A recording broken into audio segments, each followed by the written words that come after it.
আলহামদুলিল্লাহ, ময়মনসিংহ থেকে রওনা দিয়ে আমরা ঢাকা, কুমিল্লা, সীতাকুণ্ড হয়ে এখন চলে এসেছি পতেঙ্গার খুব কাছে।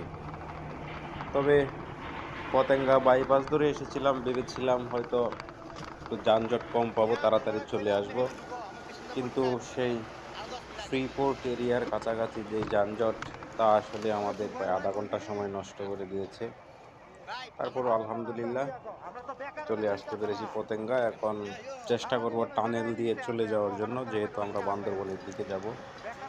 তবে অনেকেই বলা বলি করছে টানেল দিয়ে নাকি ঢুকতে দেয় না। আপনারা একটু কমেন্ট করে জানাবেন টানেল দিয়ে কি মোটর বাইক নিয়ে যাওয়া যায় কিনা। আর আমাদের জন্য দোয়া করবেন যেন বান্দরবন, কেওক্রাডং, দেবতাখুম, থানচি, আলীকদম, কক্সবাজার হয়ে আবার ফিরতে পারি।